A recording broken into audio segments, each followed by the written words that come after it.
माखासेया बैथिं बै मोसौ खानायथिं आरोना एवगासिनो दं दायो गाखोनानै सलथाखौनो फुसुंहैनोसो सानलायलाङो आरोना अख्रां सायाव बिरनो हानाय मोनबा गां थानाय मोनबा ओरैबायदि गरम ओमफ्राय दा हालेवहोलायबाय जौ गोरान लाखालायबावोसो स्प्रेडना जौ गोरान एवगासिनो दं नै बिराद गोसा सान्दुंआ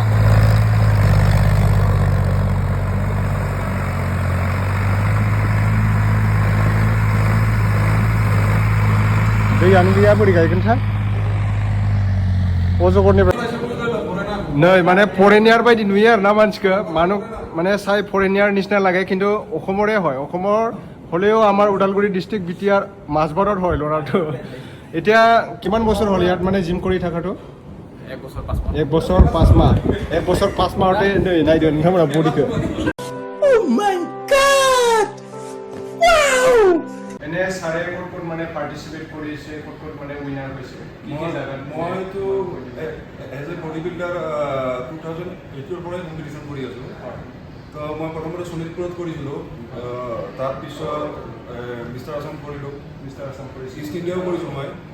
लोगोफोर भिडिअनि गेजेराव हाबसोनायनि थाखाय सिगांग्रो निमाहा बिग्रोनाय जाबाय आं दा नोंथांमोननो मोनसे एप्सनि बागै खिथानो नागिरदों नोंथांमोना बे एप्सनि सिङाव अनलाइन गेम गेलेनानै गोबां फैसा आर्निं खालामनो हागोन आरोना लोगोफोर दा नोंथांमोना गोबाङानो ससियेल मिडिया इउज खालामो सोरबाबा फेसबुक सालायो सोरबा इन्स्टा सालायो दा नोंथांमोना ससियेल मिडिया फेसबुक इन्स्टा सालायनानै गोबाङानो फैसा मोनाबो जानो हागौ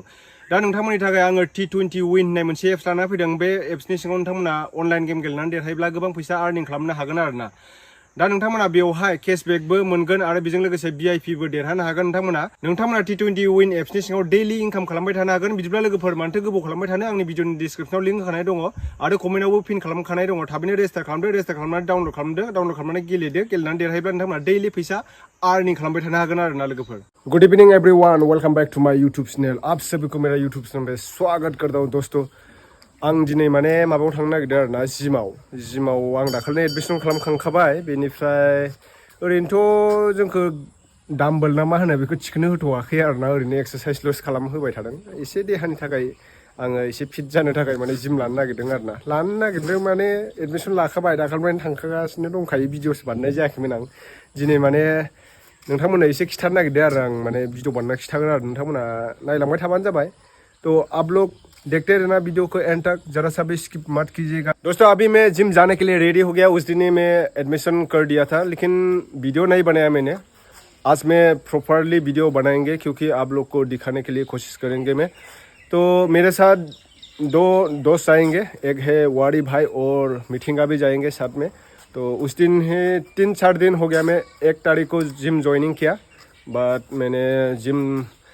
वो डम्बल ना क्या बोलते हैं उसको भी मारने नहीं मिला आज भी मिलेंगे आप लोग को दिखाने के लिए कोशिश करेंगे मैं आई होप आप लोग को वीडियो पसंद आएंगे आप लोग वीडियो को जितना सके उतना शेयर कर देना लाइक कर देना ठोक देना जितना सके मार्टूल से ठोकना है ना लकड़ी से ठोकेंगे बस एक बार क्लिक हो जाना चाहिए सब्सक्राइब वाला बटन है ना वो हट जाना चाहिए मेरा जो ट्रेनर है जिम उस्ताद है उसको भी दिखाने के लिए कोशिश करेंगे मैं उनसे बात कराने के लिए आप लोग मेरे वीडियो को अच्छा लगा तो कमेंट कीजिएगा और कमेंट करने के साथ साथ चैनल पे नया है तो चैनल पे आसिद मेरे चैनल को देखा है तो आप लोग सब्सक्राइब कीजिएगा है कि नहीं दोस्तों लाइक तो बनता है मेरे भाई के लिए जिम ज्वाइनिंग किया है मैंने